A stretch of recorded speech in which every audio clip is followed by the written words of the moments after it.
భద్రాద్రి కొత్తగూడెం జిల్లా కొత్తగూడెం విద్యానగర్ కాలనీలో పనిచేస్తున్న శ్రీ శ్రీ శ్రీ పద్మావతి గోదా సామెత శ్రీ కళ్యాణ వెంకటేశ్వర దేవాలయంలో కార్తీక మాసం సందర్భంగా ఆలయంలో నవంబర్ 15, 2025 శనివారం నుండి 3 రోజుల పాటు 17, 2025 సోమవారం వరకు విశిష్ట పూజ కార్యక్రమాలు నిర్వహిస్తున్నట్లు ఆలయ అర్చకులు వివరించారు. నవంబర్ 2వ తారీఖు ఆదివారం సాయంత్రం 6:30 గంటలకు కార్తీక మాస ఆకాశ దీపారాధన సహితంగా తులసి ఆరాధన కార్తీక దామోదర కళ్యాణం జరుగుతుందన్నారు. నవంబర్ 15, 2025 శనివారం ఉదయం 9 గంటలకు శ్రీ లక్ష్మీ నారాయణ కళ్యాణం నారాయణ సేవ.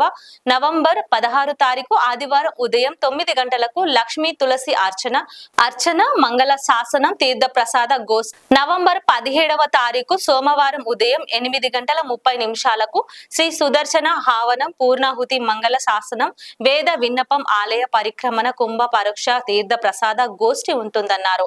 శ్రీ లక్ష్మీనారాయణ కళ్యాణం పరమ పవిత్రమైన వ్రతము శ్రీ శ్రీ పద్మావతి గోదా సమేత శ్రీ కళ్యాణ వెంకటేశ్వర స్వామి దేవాలయం నందు జరుగు విశిష్ట కార్యక్రమంలో భక్తులు పాల్గొని స్వామివారి అనుగ్రహానికి అష్ట ఐశ్వర్యాలు సకల సంపదలను పొందాలని భక్తులు అధిక సంఖ్యలో పాల్గొనవలసిందిగా తెలియజేశారు.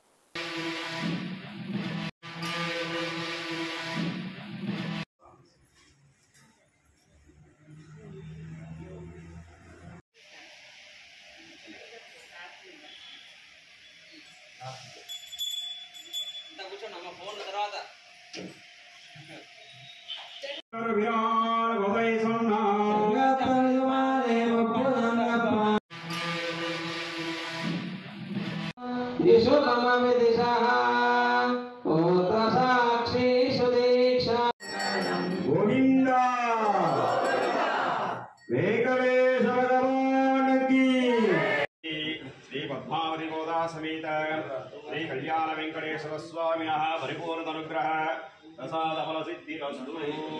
सुशैलाधिपयेव दैवतं नः वृषभादीश्वरै नमः. जलाधीशं ह्रियाध्यासितवक्षसं श्रितयेधनमन्धारं श्रीनिवासमहं भजे. जय श्रीमन्नारायण.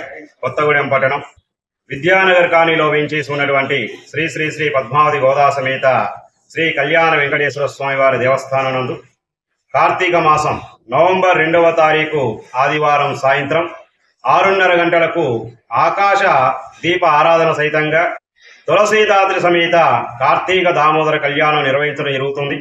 ప్రతి సంవత్సరం కూడా విశేషంగా నిర్వహించుకోవడం జరుగుతుంది. ప్రతి సంవత్సరం వందలాదిగా భక్తులు తులసీదాద్రి సమేత కార్తీక దామోదర కళ్యాణ మహోత్సవంలో మహిళాములు అధిక సంఖ్యలో అనుభవించుకొని స్వామివారి అనుగ్రహానికి పాత్రలవుతూ ఉన్నారు. ప్రతి కార్తీక మాసం ఉత్తరాభులి నక్షత్రం యందు శ్రీ లక్ష్మీనారాయణ కళ్యాణ మహోత్సవం నిర్వహించడం జరుగుతుంది. ఈ సంవత్సరం నవంబర్ 15వ తారీఖు లక్ష్మీనారాయణ కళ్యాణ మహోత్సవం ఉదయం 9 గంటలు ప్రారంభమవుతుంది. కళ్యాణం అనంతరం అన్నదాన కార్యక్రమం నిర్వహించడం జరుగుతుంది. కావున భగవద్బంధులందరూ వేలాదిగా తరలివిచ్చేసి శ్రీ లక్ష్మీనారాయణ కళ్యాణ మహోత్సవంలో అనుభవించుకొని లక్ష్మీనారాయణ అనుగ్రహానికి పాత్రులు కాగలరు. 16వ తారీఖు లక్ష తులసి అర్చన నిర్వహించడం జరుగుతుంది. 17వ తారీఖు సామూహిక లక్ష్మీ సుదర్శనం నిర్వహించడం జరుగుతుంది. కావున భగవద్బంధులందరూ కూడాను ఇత్యాది కైంకర్యాల్లో అనుభవించుకొని శ్రీ శ్రీ శ్రీ పద్మావతి గోదా సమేత శ్రీ కళ్యాణ వెంకటేశ్వర స్వామి వారి అనుగ్రహానికి పాత్రులు కాగలరు. జై శ్రీమన్నారాయణ. లైక్ చేయండి, షేర్ చేయండి, సబ్స్క్రైబ్ చేయండి. మరిన్ని వీడియోల కోసం బెల్ సింబల్ పై క్లిక్ చేయండి.